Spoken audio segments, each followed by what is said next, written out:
Queridos, saúdo a todos com a paz do Senhor. Esta paz é abrangente a todos que estão nos acompanhando por meio das redes sociais, em todo o mundo, e já aproveito para transmitir um abraço a todos, amigos que estão na Ásia, na América Central, na Europa, na América do Norte, e muitos me contactaram dizendo que estariam online. Pastor Sarafim, família, um abraço a todos.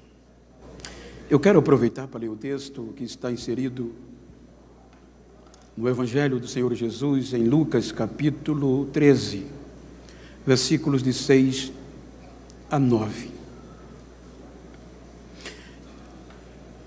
Eu estou usando a versão Peshitta, mas eu quero ler no telão para lermos em um só sentido. E dizia esta parábola: um certo homem tinha uma figueira plantada na sua vinha ou horta, e foi procurar nela fruto, não achando, e disse: vinhateiro, eis que há 3 anos venho procurar fruto nesta figueira e não o acho.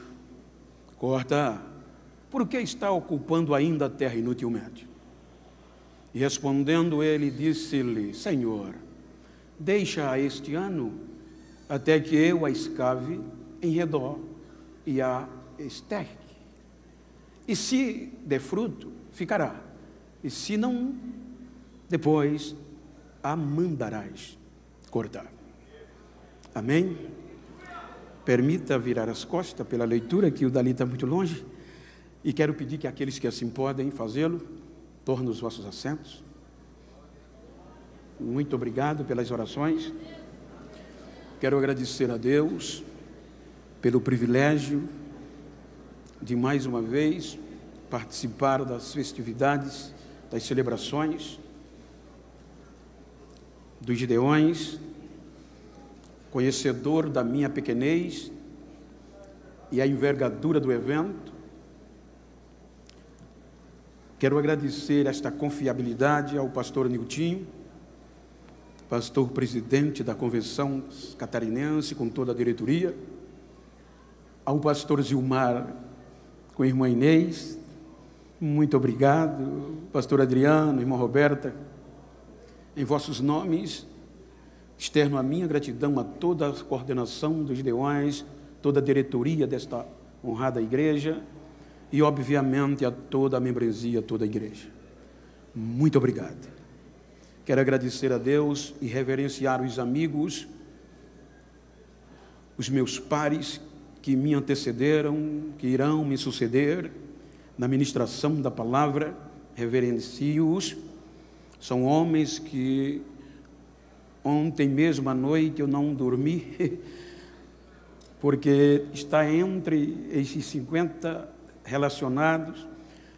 Eu não mereço isto e fiquei muito emocionado. Reverencio a todos e gostaria de abraçá-los, mas quero usar o nome do pastor Carlos de Jesus, sua família, para externar esta gratidão a todos os demais, aos amigos. Tem muitos amigos aqui presentes, os irmãos vão de entender, mas o pastor Jaziel, meu amigo, o pastor Alberto, pastor Fagundo e tantos demais, em nome deles, externo a todos os demais amigos, pastor Taranto, que Deus abençoe a vós, ao Murilo, com a irmã Cláudia, que sempre quando eu estou, eles cuidam de mim. Obrigado, amigos. E também agradecer aos meus pastores que permitiram-me estar aqui, pois eu não viajo, não saio sem a permissão deles. Como também quero mandar um beijo, um abraço para a minha querida esposa, irmã Marilza, que não pôde vir. Eu peço até oração, que há cerca de 4 a 5 anos ela está em um tratamento de saúde, um cisto no cérebro, e não é aconselhável ela andar de avião, por isso que ela não tem me acompanhado, e faz uma falta danada. Quero mandar um beijo para ela, para a minha família, como a todos os irmãos alagoanos. Queridos, eu quero fazer um pedido em nome de um amigo em comum que nós temos. Pastor João Aguiar me pediu para que fizesse um pedido a vós, que orem por ele. Tantos que estão presentes como os que estão nos assistindo, que ele está precisando de um milagre, que Deus intervenha na sua saúde. Queridos, tomando por base o texto, eu quero trazer uma mensagem neste culto, neste congresso missionário. E a palavra de missões, respeitando todos os pensamentos contrários, mas na minha visão ela é conscientização. E como a proposta temática está no tempo presente, colheita final, é impossível eu entender o presente sem me reportar ao passado. Por isso que eu quero, dentro da proposta temática, reportar-me ao passado. Quando nós analisamos entre as 3 principais árvores relacionadas na Bíblia, as mais relacionadas, está a figueira. E a figueira é símbolo de relacionamento. E dentre este símbolo de relacionamento, ela tem um papel importante para o tempo presente. E como eu estou proposto a me reportar ao passado, preciso usar Gênesis capítulo 6, versículo 3, para voltar ao início. Quando Deus diz que não contenderá o meu espírito para sempre com o homem. O interessante é que quando nós analisamos o nosso vocabulário, todas as palavras que terminam com AR, ER, IR, exprimem uma ação.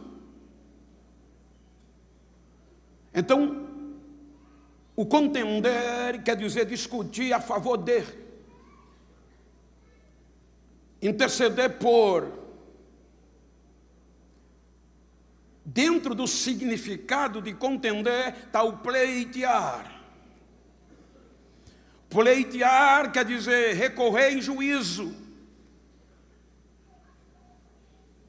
pedir por, gemer por, pleitear. E quando nós voltamos ao início, vamos perceber que no passado tem um pleiteador oculto. Pastor Reuel, se nós lermos, por favor, quando Paulo escreve a carta aos gentios de Éfeso, capítulo 3, versículo 8 e 9, ele fala sobre esse mistério oculto. Leiamos, por favor.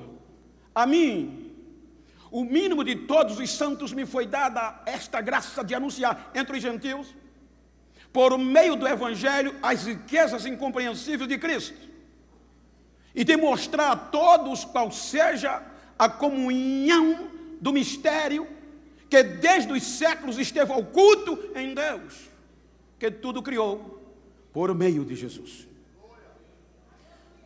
Veja que o princípio, o início começa no Gênesis.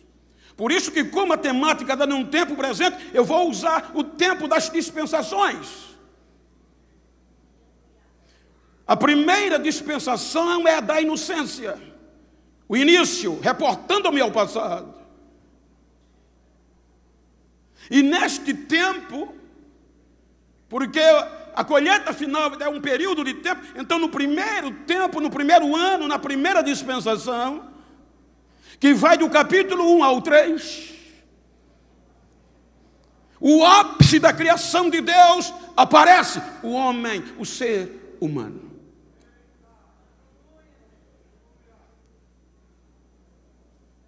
Quando nós debruçamos-nos do capítulo 3, vem a fraqueza humana. E para confrontar a fraqueza humana, vem a justiça divina. Veja que no capítulo 3, no início, vem a decepção. Gênesis capítulo 3, a fraqueza vem. E observe que quando a fraqueza vem, a primeira árvore nominada na Bíblia, na história do relacionamento com o homem, é a figueira. Gênesis capítulo 3, versículo 7. Veja que na fraqueza do homem, a figueira está lá. A primeira e a única árvore, nominalmente falando. E ela predispõe-se a desnudar-se para cobrir a vergonha e a fraqueza do homem. Gênesis capítulo 3, versículo 7. Perceberam que estavam nus e cozeram folhas de figueira e fizeram para si aventais. A primeira árvore no início, reportando o meu passado, é a figueira. Relacionamento. Ela se doou, ela deixou ser desnudada, tirando as suas folhas para intervir, cobrir a vergonha e a fraqueza do homem. Agora ela vai dar sustentação. Então, quando a justiça divina vem, aí você vai ver que entre a justiça e a fraqueza tem alguém pleiteando ocultamente, porque a justiça dizia: elimina, corta na raiz. A fraqueza, a tragédia, a colisão foi terrível. Aí você vai entender nas entrelinhas que chega um pleiteador propiciando. A justiça vem com toda a ira. E a palavra propiciação, no contexto bíblico, é aquilo que aplaca a ira. Então, entre a nossa fraqueza e a ira da justiça, tem alguém, ocultamente, dizendo: desiste dele, não.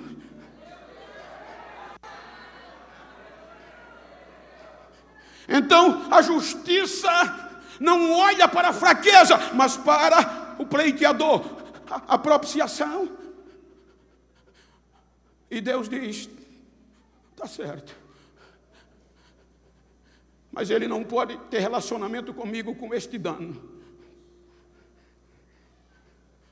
Então, capítulo 3 termina com Adão e Eva perdendo o relacionamento com Deus, sendo expulso do jardim. E a vergonha e a fraqueza não conseguiu fazer Deus desistir deles. Observem que entre o capítulo 4, aqui termina o primeiro tempo, o primeiro período da inocência. O capítulo 4 vai vir o segundo ano, o segundo período, chamado consciência. Veja que do capítulo 3 ao 4 por diante, não há registro de relacionamento entre Adão, Eva e Deus, digno de registro.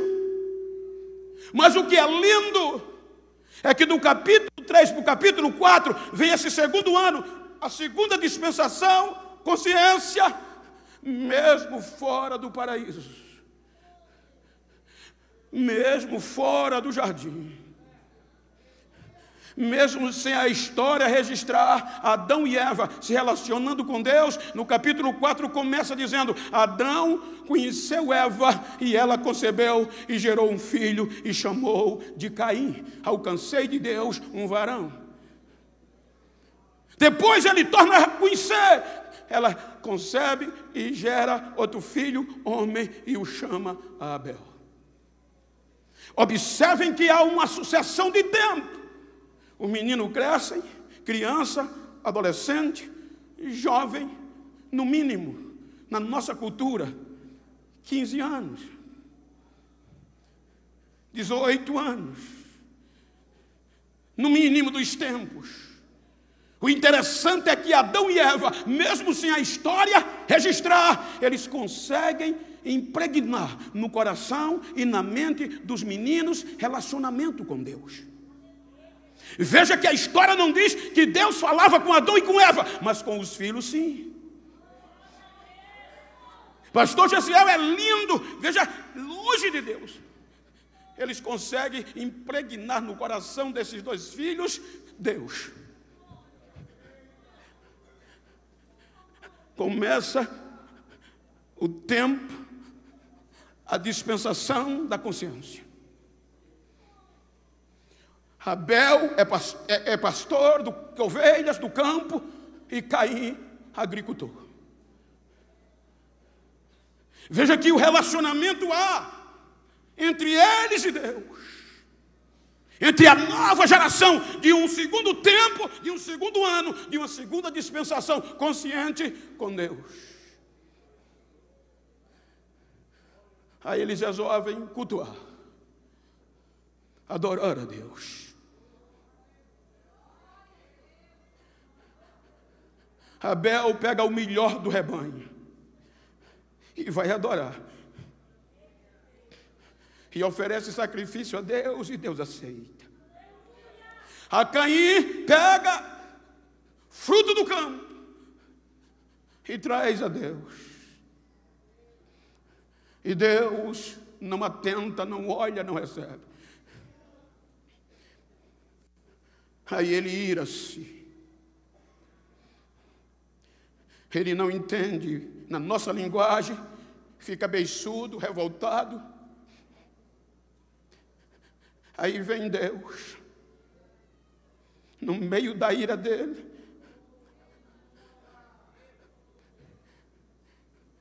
e no capítulo 4, salvo engano, versículo 7, salvo engano, aí Deus diz: por que você está com raiva? Veja que o relacionamento era íntimo, da geração, da consciência, do ano da consciência. Se tu fizeres o bem, não serás aceito. Mas se tu fazes o mal, vigia, porque o pecado jaz à porta. E se tu não vigiar, ele vai te dominar. Mas é importante que você domine sobre ele. Deus advertiu Caim. Mas Caim, por esta ira, vai oferecer, vai fazer e cometer um crime pior do que o pai. Eu tive analisando para você entender, se nós fôssemos julgar, se Caim fosse julgado na visão do Código Penal brasileiro, segundo o artigo 121, é crime qualificado. O crime de Caim, veja que tem diversas circunstâncias agravantes dentro do Código Penal, no artigo 121. Olhando para o seu entendimento, no artigo 121, se fossem julgar ali, primeiro, motivo torpe. A inveja é um sentimento vil e desprezível. Segundo, meio cruel, requinte de crueldade. O capítulo 4 não tem detalhe, mas pela gravidade da moralidade do crime, ele usou requinte de crueldade com o irmão. Em terceiro, dissimulação. Ele leva o irmão ao campo de forma traiçoeira. E isto está em crime qualificado. Quando você vai para as circunstâncias agravantes, é pior, porque você vai encontrar o crime que ele fez. Parentesco próximo. Ele cometeu um fratricídio, ele matou o irmão. Segundo, motivo fútil, mas agravantes. A inveja é motivo insignificante para o cometer um crime. E terceiro, ausência de arrependimento.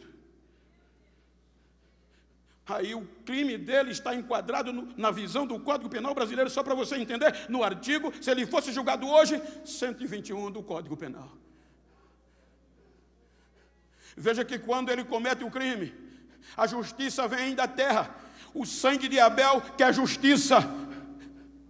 Aí Deus aceita a denúncia do sangue e vem interrogar o fratricídio. E pergunta: onde está o teu irmão? Ele não se arrependeu, ele diz: porventura sou eu guardador do meu irmão, eu sei lá onde ele está. Não se arrepende. Se nós lermos o artigo 61 do Código, ele está falando da dosimetria do crime, da pena. Então, na ótica do Código Brasileiro, a dosimetria da pena diz que o crime de Caim, ele é de 12 a 30 anos de reclusão, no cálculo da pena. E na justiça divina, pelo sangue de Abel, é condenação eterna. Aí ele diz: eu sei lá. Aí Deus diz: o sangue do teu irmão está clamando a mim. Que é justiça.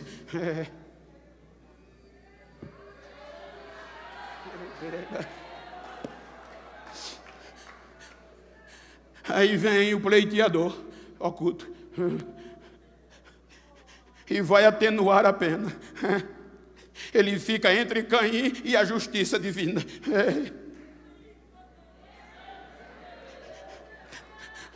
Faz isso não, desiste dele não.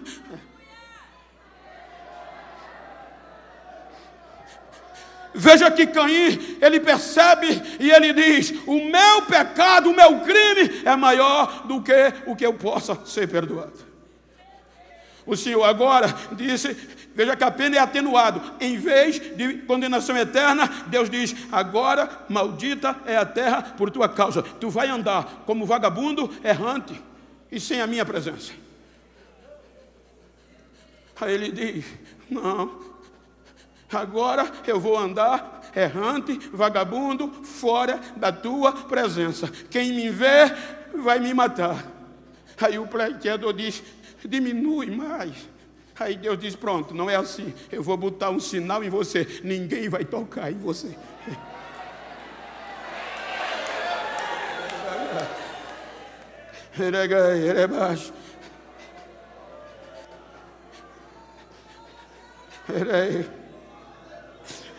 O segundo período, o segundo ano, a segunda dispensação da consciência chega no capítulo 6. O capítulo 6 do Gênesis, a fraqueza atinge a todos os seres humanos. Degradação geral do gênero humano. Agora todo o gênero humano está sem relacionamento com Deus. Aí a justiça divina diz: não tem jeito, não dá para acreditar mais neles não. Faz alguma coisa. A justiça clama, aí Deus vem e diz: chega, eu vou desistir, eu vou dar fim, eu vou acabar com eles, com ele tudo que eu criei. Veja que há uma decisão judicial: eu vou dar fim. Então a sentença é condenação eterna. Quando Deus assina, aí o pleiteador vem, oculto, se põe entre a justiça e Deus e diz: desiste não.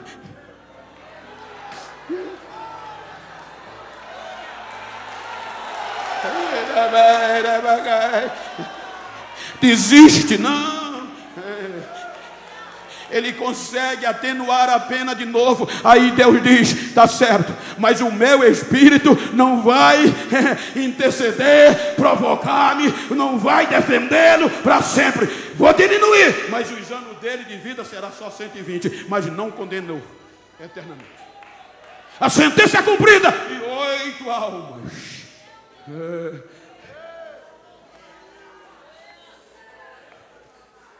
Recebe a graça por meio da propiciação que está entre a ira. Então, quando Deus olha, Ele não vê a fraqueza, Ele vê a propiciação. Aí, quando Ele vem com a justiça irado, quando Ele olha para o pleiteador, Ele ri. Não dá para desistir deles. Você está no meio.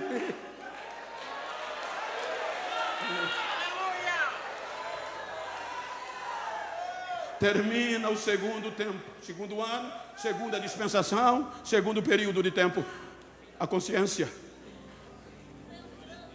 Aí veja que o terceiro ano, terceiro tempo, já que o tema está em um tempo presente, período de tempo. Aí vem o capítulo 8 do Gênesis. Dispensação, ano do governo humano. O governo humano vai do capítulo 8 ao 11.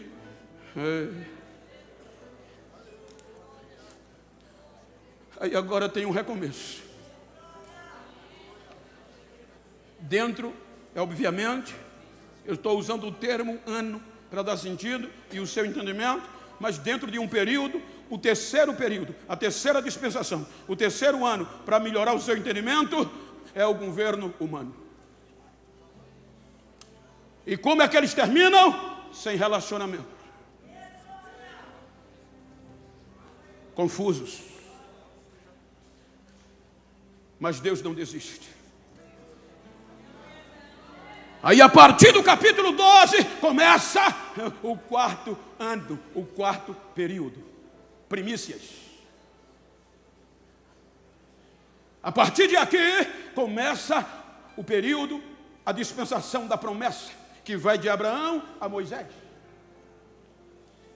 Então veja que é no quarto período, no quarto tempo, na quarta dispensação, que o ser humano vai ser consagrado a Deus. Por meio da circuncisão. Os 3 anos passados estão lá. Mas os 3 períodos, os 3 anos primeiros, incircuncisos. Não consagrados a Deus. Agora vem o projeto de resgate. O projeto para reatar o relacionamento. E pelo relacionamento, atrair os incircuncisos a Deus.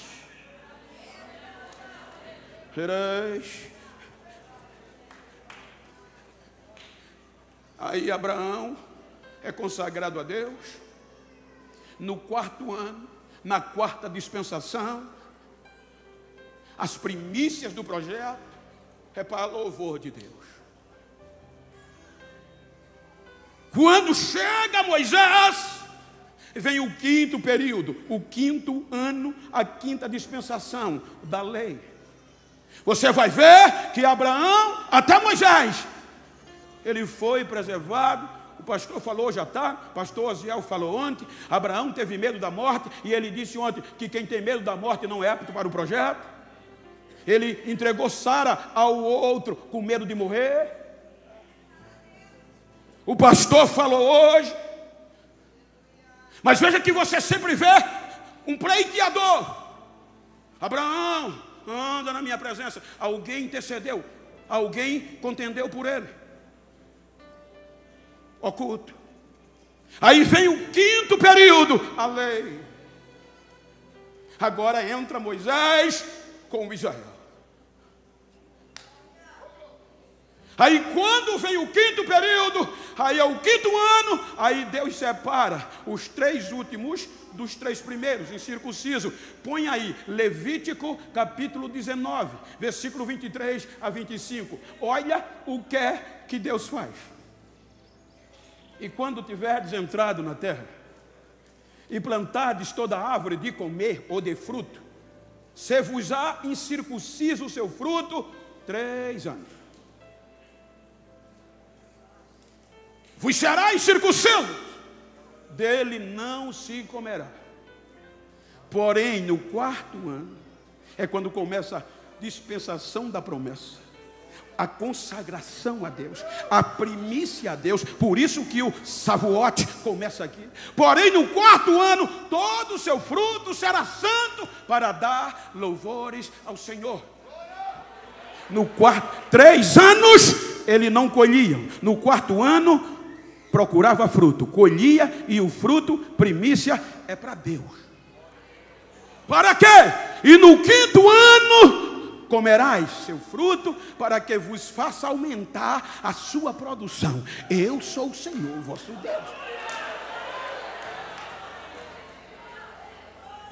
Então, no 4º período de tempo, no 4º ano, na 4ª dispensação, era que eles poderiam procurar fruto para dar as primícias a Deus, não para comer. É o período de Abraão, as primícias do projeto missionário. Agora, no 5º ano, a ordem era: agora vocês podem procurar fruto. E comam, para que ela produza mais ainda. É o período da lei.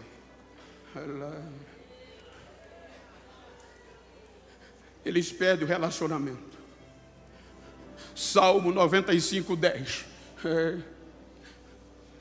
Ela é usada aqui como figueira, relacionamento. 40 anos estive desgostado com esta geração, e disse: é um povo que erra de coração e não tem conhecimento, não tem conhecido os meus caminhos. Perde relacionamento. Isaías 65:2. Deus insiste, mas ele diz: estendi as minhas mãos o dia todo a um povo rebelde que anda por caminho que não é bom, após os seus pensamentos, sem relacionamentos.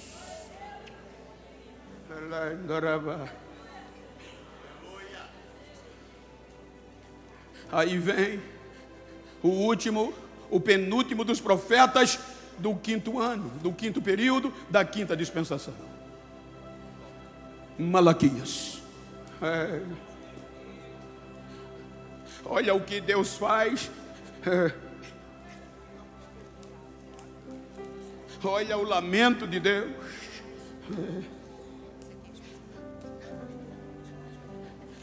Porque perderam o relacionamento. Malaquias capítulo 1 é relacionamento. Aí o que é que Deus diz em Malaquias 1? O peso, a responsabilidade, a dureza da palavra do Senhor. Olhe para mim, por favor. O peso da palavra do Senhor contra Israel, por intermédio de Malaquias. Aí o versículo 2, o que é que Deus diz? Eu vos tenho amado, diz o Senhor, e vós dizeis: em que nos tem amado?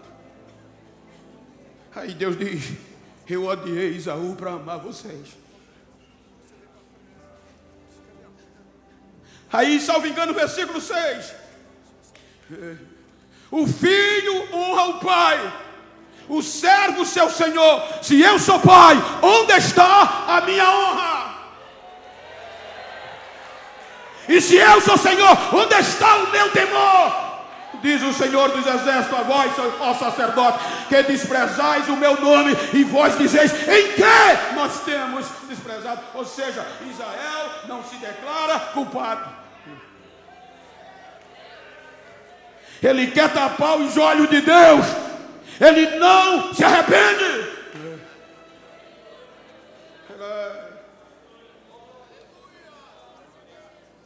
O 5º ano, o 5º período, o 5ª dispensação, a lei. Aí veio que o capítulo 4 de Malaquias, versículo 1, Deus vai tratar com a árvore, porque eis que aquele dia vem ardendo como fornalha. Todos os soberbos e todos que cometem impiedade serão como a palha, e o dia que está por vir os abrasará, diz o Senhor dos Exércitos, de sorte que não lhes deixará nem raiz, árvore, nem ramo. Deus diz: vou cortar, porque se cortar no tronco, deixa a raiz, ainda floresce, mas se cortar a raiz, acabou. 400 anos depois de Malaquias, vem o último do profeta do quinto ano, João Batista. E como é que ele começa? Arrependai-vos. O machado não está no tronco, porque o machado já está na raiz.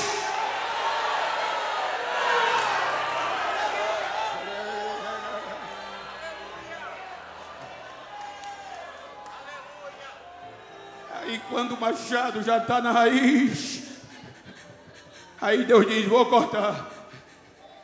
Aí o pleiteador sai do oculto e se revela.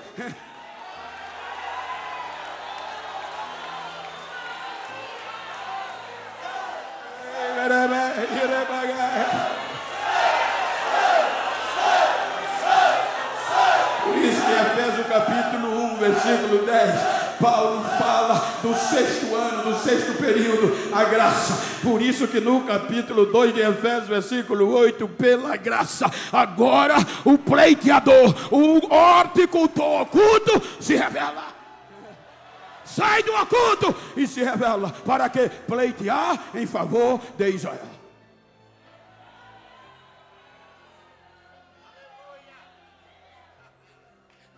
Mas Paulo, escrevendo aos Romanos, capítulo 10, ele diz que Israel rejeitou a justiça.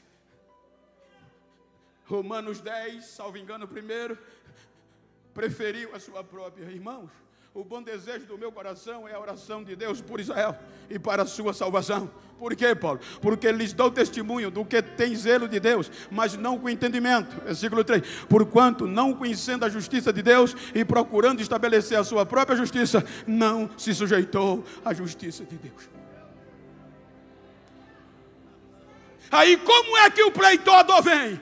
Arrependam-se. Arrependam-se. Salvo engano, deixa eu ver se a mente lembra. Mateus 23, 37. Mateus 23, 37. Olha o que é que ele diz. Ó Jerusalém. Ele chora. Ó Jerusalém. Ó Jerusalém que mata os profetas e apedreja os que são enviados a ti. Quantas vezes, período de tempo, quantas vezes, desde o oculto, eu quis te proteger, eu intercedi, eu pleiteei por você, eu quis te juntar debaixo das minhas asas, como a galinha junto os seus pintinhos, e tu não quis.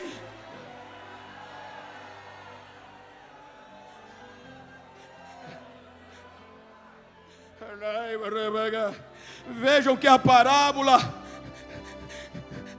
quando Lucas termina a narrativa do capítulo 12, ele está falando das últimas coisas, de arrependimento. Quando Lucas registra o capítulo 3, Truvão, meu amigo,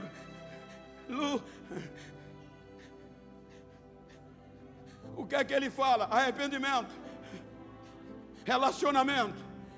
Porque o capítulo 13 começa dizendo que alguns vieram dizer a ele: Jesus, o senhor está sabendo o que Pilatos fez? Ele matou os galileus e misturou o seu sacrifício com os seus próprios sangue.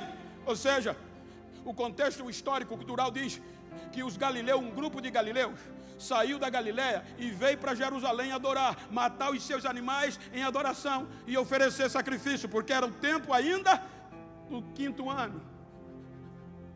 Veja que quando Jesus está aqui, já está com cerca de 2 anos de ministério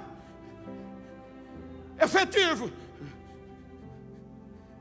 Aí o que é que os soldados de Pilatos faz? Mata o grupo da Galileia, pega o sangue deles e mistura com o sangue dos animais que eram os seus sacrifícios. Isso foi chocante. Aí eles disseram: o senhor está sabendo Aí Jesus diz: vocês estão pensando que eles eram mais pecadores do que os outros? Se vocês não se arrepender, do mesmo jeito vocês vão perecer. Aí ele vai dizendo: vocês pensam, porque a ideologia judaica era, você vai ver isso desde Jó até o Novo Testamento, se eu estou em miséria, se tem uma colisão, se eu estou detonado, estou cheio de dano, é pecado. Por isso, quem nasceu em pecado? Por isso que ali, Jó confessa. Então, para ele, os sacerdotes, quem era rico, era fruto de bênção, era limpo. Aí Jesus diz: vocês pensam que aqueles 18 que foram esmagados pela torre de Siloé era mais culpado, mais pecador que os outros? Eu digo a vocês que não. Se vocês não se arrepender do mesmo jeito, aí vem a figueira. No sexto, pastor Weber, veja que o dono da vinha, da horta, por que relacionamento? Porque os judeus, na sua maioria, tinha figueira no quintal, na horta. No Nordeste a gente chama roça. E toda a horta, na maioria das vezes, tinha a figueira. Porque a figueira produzia sombra. E eles juntavam a família e meditavam debaixo da figueira. A figueira, quando eles estavam precisando chorar, ia para baixo da figueira. Quando eles estavam em luta, para baixo da figueira. Então era comum, mas só que agora o horticultor vai ser questionado. O dono da vinha vem. Aquela figueira já estava com 6 anos. Veja que ele foi justo. Os 3 primeiros anos do início, lembra que eu disse que para falar do presente precisamos nos exportar ao passado? Você lembra de Levítico? Então 3 anos ele não procura fruto, porque não deu fruto, que é os 3 primeiros tempos da dispensação. Incircunciso, não são consagrados a Deus. Mas no 4º ano é Israel, a primícia, o fruto é consagrado. No 5º ano, a lei. 6º período, a graça. O oculto se revela. Veja que o dono da vinha é justo. Ele cumpriu a lei, cumpriu certinho. Não procurou fruto nos primeiros 3 anos, mas a partir do 4º ele vai, e a figueira não dá fruto. Aí ele diz ao horticultor: por 3 anos eu venho aqui procurar fruto nesta figueira e não encontro. E é uma ordem, corta. Por que é que você está deixando ela habitar o lugar, ocupar a terra inutilmente? Corte pela raiz, desista. Aí ele agora se revela como horticultor. E eu estive conversando com o horticultor e ele disse: Bento, a principal característica do horticultor é o amor e o cuidado.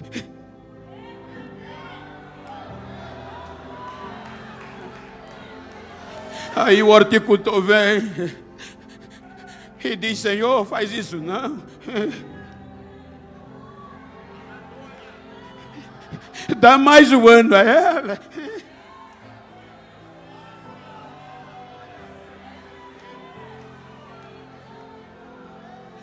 Peraí, desiste dela não. E agora, deixa que eu vou cuidar dela. O último período de colheita, a graça. Eu perguntei o horticultor. Ele disse: deixa que eu agora vou cavar ao redor, cerca de 20 a 40 centímetros. Vou estercar. Eu disse: mas não, eu trabalhei 40 anos também com agricultura. Se você jogar o adubo no pé, sufoca e mata. Então tem que cavar, fofar, cavar uma brecha e colocar os estercos, o fertilizante, o adubo, para lá ir reforçando, se estabelecendo devagarinho. Porque os nutrientes do esterco vão descer e não vão para as folhas, vão para a raiz.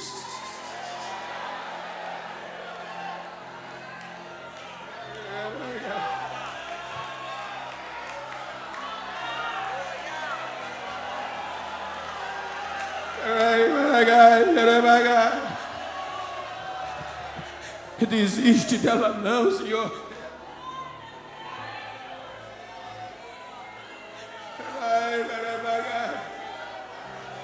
Se não daqui a um ano, se ela não der fruto, veja que nas versões mais tradicionais, ele não diz eu corto.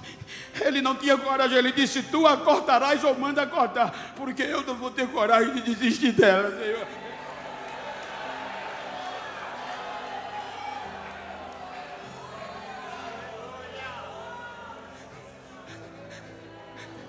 As maiores mensagens de Jesus foi essa. Um novo mandamento eu vos dou: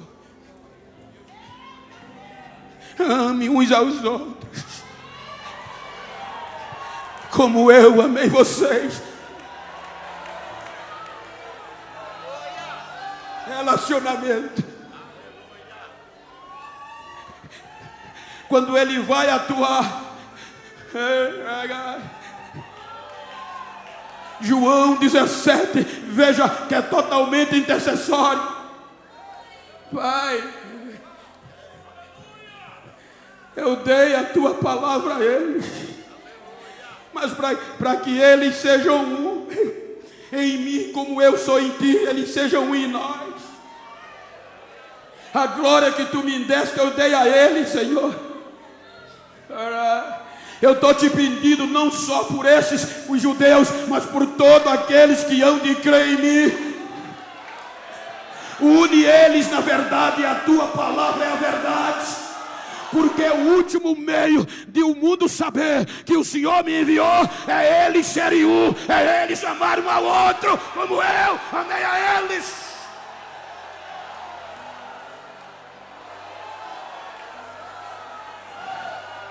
Colheita final. É inconcebível. Você não vai amar quem está lá fora se primeiro não amar dentro. A figueira está dentro da horta. Não é necessário mais o teor da missão. Não adianta eu pregar 2 horas, pregar bonito e não amar quem está dentro. Porque é impossível eu amar o pecador e dizer a ele: olha, independe do teu pecado, Deus perdoa. E quem está dentro muitas vezes se fere, a gente descarta. Para primeiro perdoar lá fora, tem que ser dentro.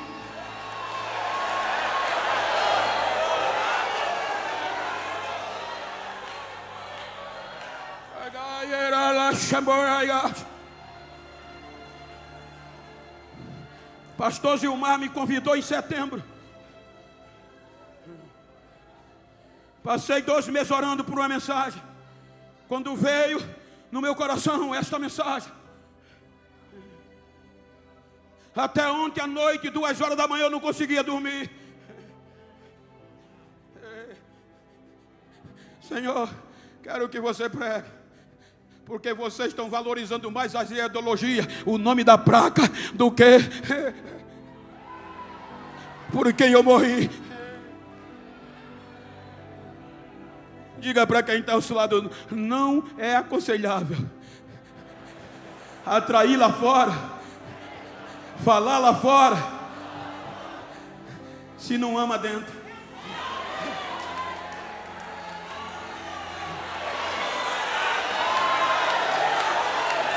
A única oficina da graça debaixo do céu é a igreja. Olhe que quando vou dar uma ministração, quando você compra um carro, faz um seguro, mas acontece incidente, e às vezes a colisão é forte. Aí a seguradora manda o perito olha e diz: chassi empenou, carroceria está deformada, os vidros estouraram, perda total. E o que é que vai fazer? Não, vai para o ferro velho e o seguro substitui. Aqui não é assim não.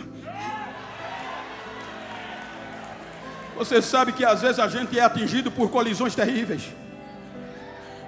Eu vou contar o que eu ouvi de uma pessoa há alguns anos atrás. Ela me conduzia e disse: pastor, hoje está ruim, porque a gente precisa confessar algumas coisas. Muitas vezes a gente não é perfeito e nós somos atingidos. E às vezes a colisão, pastor, arrebenta. Mas por que você não procura a igreja para confessar e pedir ajuda? Porque quando a gente vai, pastor, em vez de restaurar, eles matam a gente. Eles condenam, julgam e condenam a gente. E esquece a gente, abandonando a gente. Aqui não é oficina secular, é oficina do céu. Diga para quem está ao seu lado: a colisão pode ser forte, o chassi pode empenar, o vidro pode estourar, mas aqui não tem perda total. Ainda tem jeito, ainda tem jeito, ainda tem jeito.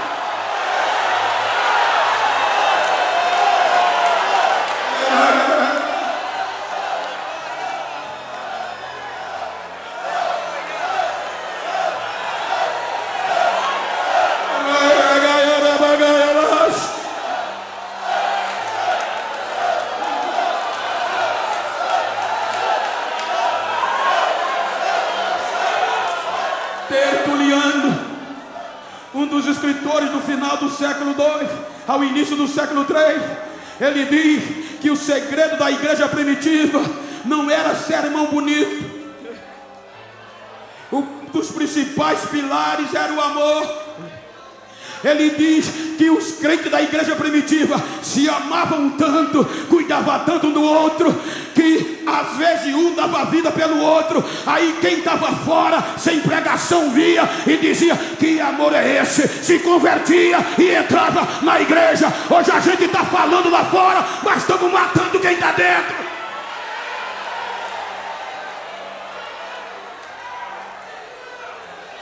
Já tem vigia nas internet, nas redes sociais, vigiando 24 horas. Já tem torcida organizada para ver a tua queda, para te condenar. Mas quebra a cara, porque aqui não tem perda total. Não tem perda total.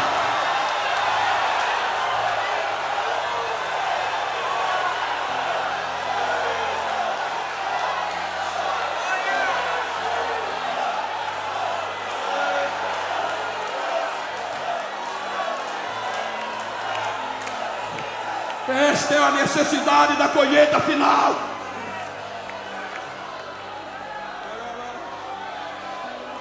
Porque a última dispensação é o milênio.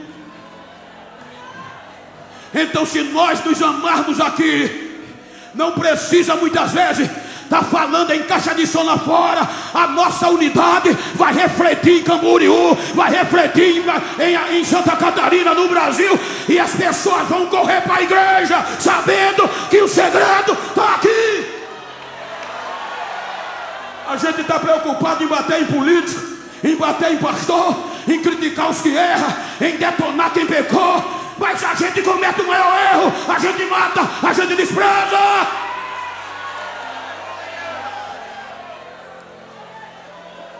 Diga para quem está ao teu lado: já tem torcida organizada, já tem aí grupo 24 horas ligado, querendo que você erre, torcendo para você errar, para você não dar fruto, para te condenar. Mas João disse, 1 João, me ajude, 2 e 2, me ajuda aí, me ajuda, põe aí 1 João 2 e 2, e ele, leia a igreja, ele é a nossa, é a propiciação pelos nossos pecados, e não somente pelos nossos, mas também pelos de todo mundo. Quando a ira de Deus vem, você diz: mas o pastor pecou. Tem gente com 10 mulheres no púlpito, tem gente que não... Aí você esqueceu disso aqui. Quando a ira de Deus vem destruir ele, a propiciação está no meio, e a placa ira, e a graça entra, e Deus diz: vou acreditar nele, deixa, ele vai dar fruto, ele vai. Tem mais. Eu não estou fazendo apologia ao erro, eu estou fazendo apologia aos nossos falta de cuidado. Pior era eu, pior era você.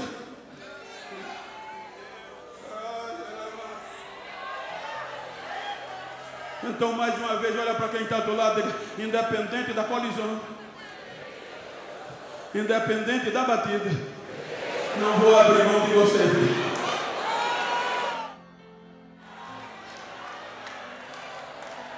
Aqui não tem ferro velho. Aqui não existe ferro velho. Aqui existe a graça, e a geração da última colheita, da colheita final, tem que saber disso.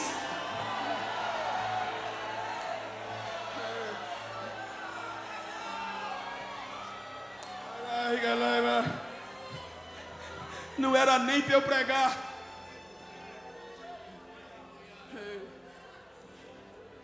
Só eu estar aqui já era a resposta de que Ele não desiste de nós.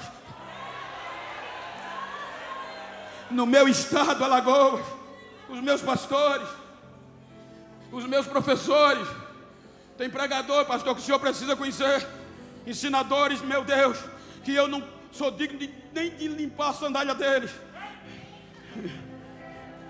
Mas olha na relação dos 50 pregadores dos Gideões, quantos AL tem? AL, Alagoas.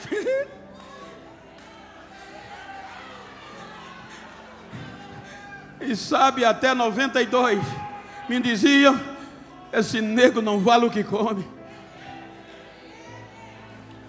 Esse nego nunca vai dar nada que preste. Mas um dia um crente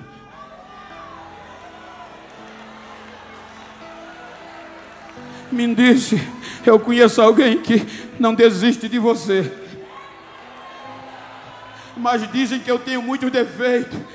Ele é especialista em quem tem defeito. Ele é a propiciação, Ele aplaca a ira e meia graça. 3 meses me levou para a igreja.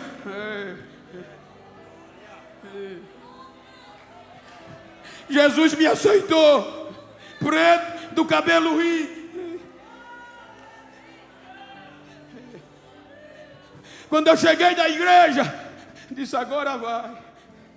Com 15 dias ele me batizou com o Espírito Santo, mesmo com as minhas falhas.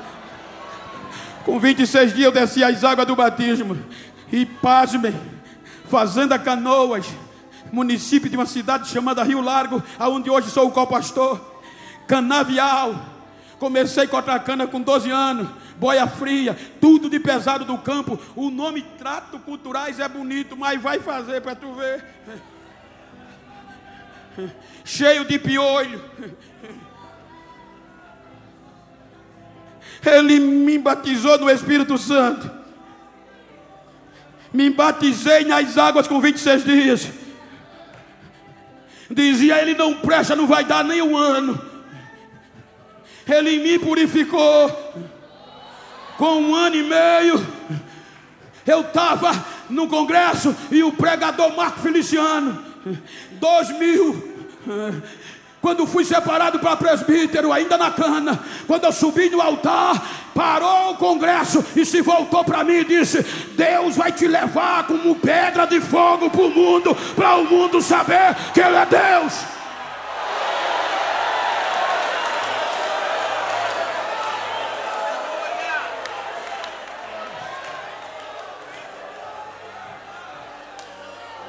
Com 3 dias depois, com 7 dias no outro domingo, chegou o pregador na congregação pequenininha e disse: Moreno, fica de pé.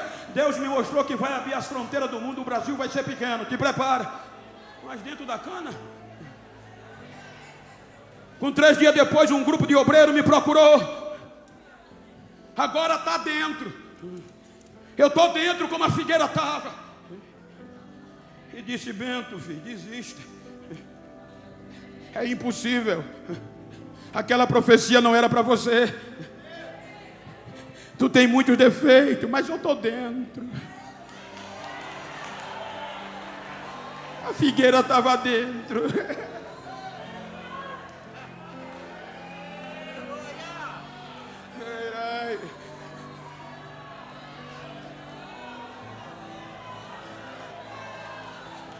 Nunca vai acontecer Você cruzar o mundo, o Brasil, tu é pobre, Bento, tu é analfabeto, e para piorar tu é preto.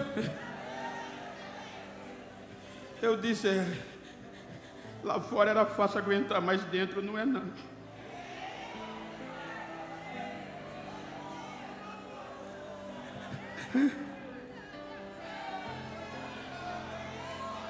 Ser rejeitado lá fora, ser desacreditado lá fora é uma coisa, mas dentro é mais difícil.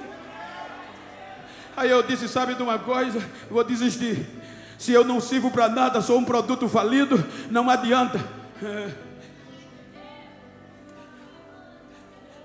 No outro dia eu estava de folga da usina, e eu costumava orar 8 horas na minha folga. Passar o dia na igreja, eu disse, eu vou orar meia hora e vou embora. Nunca mais eu entro numa igreja. 8 horas da manhã a chave da congregação ficava na minha casa. Peguei, abri e entrei, arrebentado. Meia hora depois eu fui me levantar para ir embora, não consegui. Tinha 2 mãos me impressionando e uma voz dizendo, quando eu te chamei já sabia quem tu eras. Eu não desisto de você.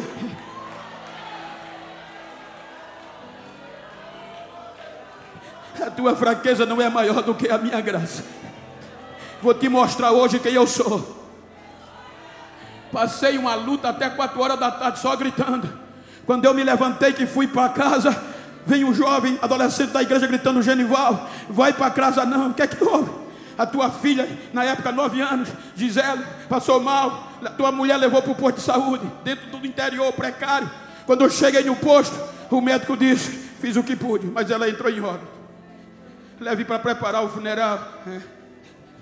Quando eu peguei a criança quebrada, arrebentada, e as pessoas gritando, cadê o teu Deus? Quando eu fui entrar para casa, o horticultor disse, vai para casa não, leva ela para onde tu estava orando, que hoje eu vou te mostrar que eu não dependo da razão do homem, eu não dependo do que o homem acha para fazer o que eu quero. Leva ela para onde tu estava orando. Eu passei, pastor Carlos, pastor Trovão, tinha deixado a porta entreaberta, empurrei, joguei o defunto na frente do púlpito. Foram dizer ao doutor, ele está doido. O doutor veio com as enfermeiras, os vizinhos vieram, e o doutor pôs a mão aqui, minha esposa chorando, dizia, seu Genival, é loucura, acabou. Quando ele disse assim, não deu 10 segundos, veio uma voz dizendo, fui eu que te escolhi, e eu te trouxe aqui para te mostrar quem sou eu, que eu não desisto de você. A promessa que eu fiz está de pé. Para você saber quem sou eu, olha o que eu estou fazendo. Não deu 10 segundos, a menina começou a embolar, começou a saltar, começou a dar glória, e o médico ficou doido. O que é que está acontecendo? O meu Deus ainda faz o sobrenatural para não desistir de um crente, para não desistir de você.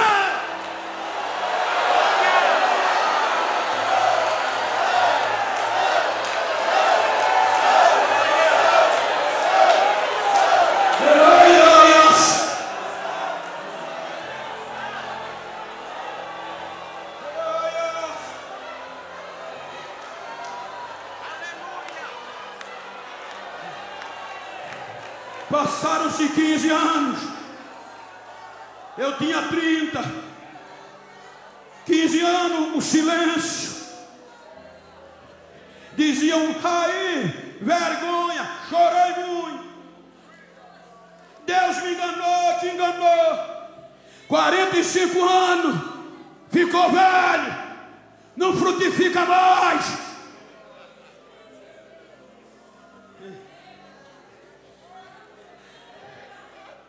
Pastor Zé Antônio dos Santos manda ligar para dentro do canavial. Deus me mostrou um pretinho. Liga e mandou colocar ele para pregar na convenção que ele quer apresentar ele ao mundo. Primeiro negro, primeiro alagoano a pregar para 40 mil pessoas numa noite da convenção. Quando eu terminei de pregar, todo mundo me queria de uma vez só. Quem disse que Deus não ia me usar, que eu não ia dar fruto, me beijava e dizia, eu te amo, preto, eu te amo, tu és. Diga para quem está ao seu lado, desista não. Porque quem pensou que você ia ser cortado, vai ter que te engolir.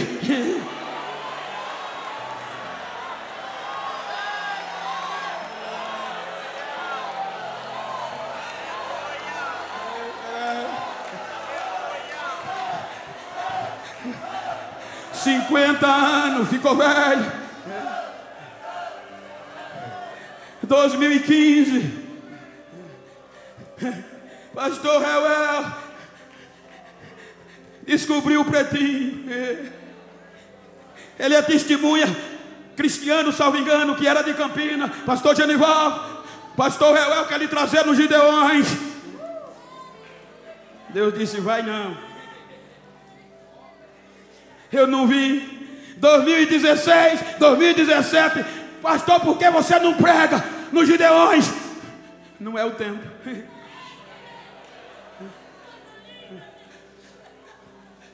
2021, pastor Gilmar me convida. Eu digo: pastor, eu disse 5 anos que não vou. Se eu for agora, vou magoar. Vou não. E enquanto eu não vinha, os telefones, alô, do outro lado, hello, pastor Genival, yes, you come here please, yeah.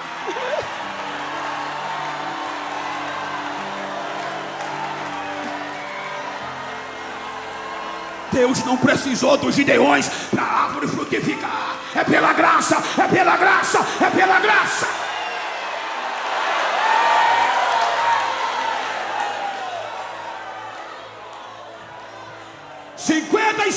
Ano, vai mais não. 2023 eu vim. 60 anos, já tenho um cartãozinho de estacionamento. Olha eu aqui. Terceira idade, ficou velho. Ele não desiste, a figueira ainda vai. Se no próximo ano eu não vou ter coragem de cortar, deixa, olha que a figueira floresce. Nós hoje somos fruto de pedaços da figueira, de ramos que não se quebraram. Olha nós aqui. Fique de pé por bondade.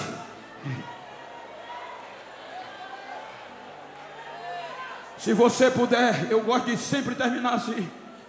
Se tem uma pessoa íntima do seu lado, vira para ele aí. Me ajuda aqui, meu amigo, com todo, pastor Carlos, com todo respeito eclesiástico, é pregador, entendo. Se está perto de uma pessoa íntima do mesmo sexo, vira para ele assim, não olha para mim não, olha para ele. E diga para ele: ó figueira de Deus, fruto da última hora. A graça é o último tempo da colheita, mas a última dispensação é no milênio. E eu quero estar lá com você. Diga: não me importa se é pré ou pós, eu quero estar lá. E não é como figurino, eu quero estar reinando com ele.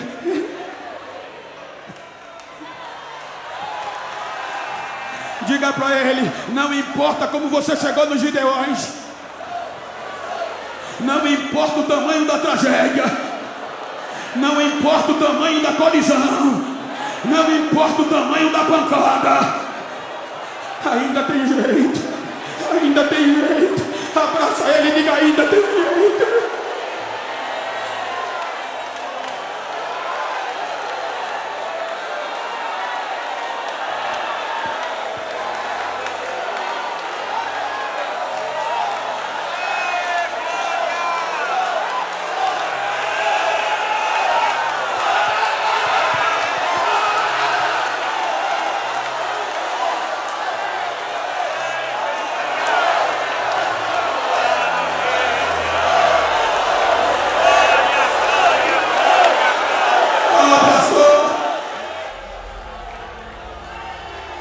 Ainda ontem eu orava à madrugada em espírito.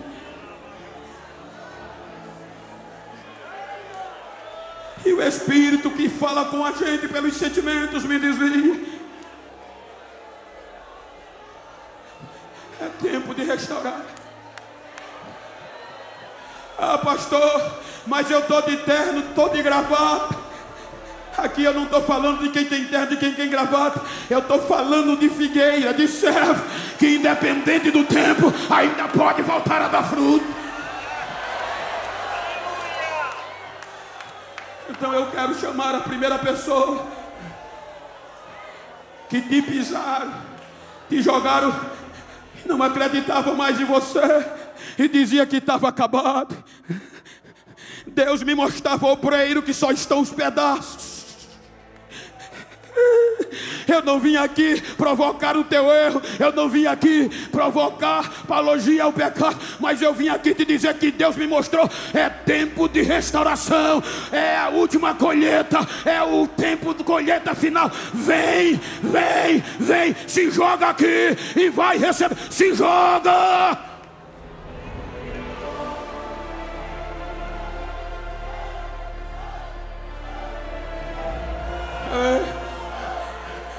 Você que está me ouvindo na internet, você que ainda vai ouvir, você que está abandonado no campo missionário, você que está esquecido, você que foi jogado para fora, você que disseram que não tem mais jeito, mas eu estou aqui para te dizer, ainda tem jeito, você não é perda total, ainda tem jeito. Vai trazendo vidas, vai trazendo, afastado, se joga. Você cantava, você pregava, o Espírito me fez sentir que está te restaurando. Pode até não crer, pode até fazer bochecha, mas é a graça para a gente pregar lá fora. Temos que restaurar primeiro quem está dentro.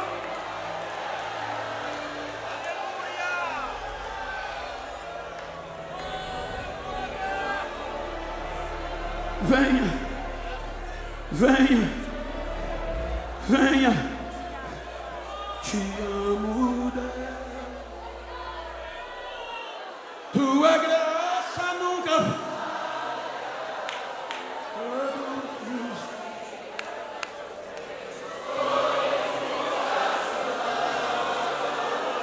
Desde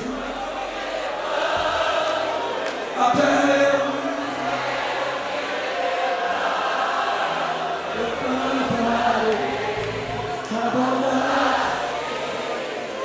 reportando-me ao passado.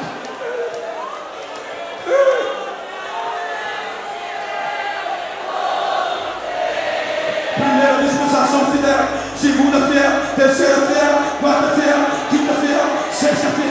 A graça, adora, adora. Enquanto você adora, quem está afastado volta, quem não é crente vem, quem está na internet vai se converter, mas adora, adora. Recebe batismo aí, recebe renovo. Ei, obreiros, ei, cantores, amassaram você. Venha.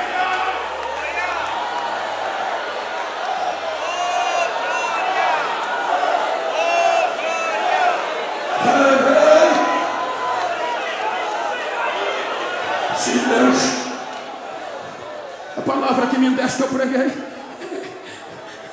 agora restaura os feridos, tira o machado da raiz.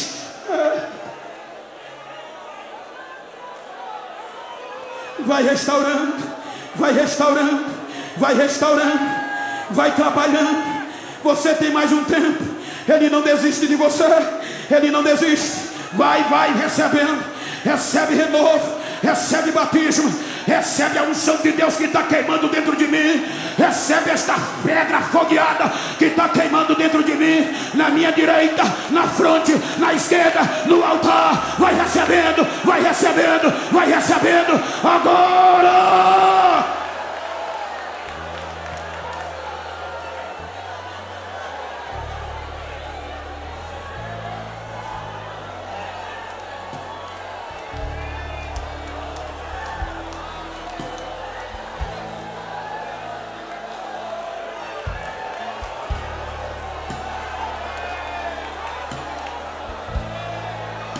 Às vezes a gente participa de um congresso desse, tem gente que senta ao nosso lado A gente sai e não sabe nem o nome. Abraça esse crente que está do teu lado, diz o teu nome a ele e diz: eu vim adorar com você.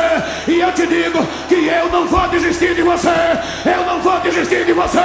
Abraça, deixa as lágrimas cair, incendeia ele.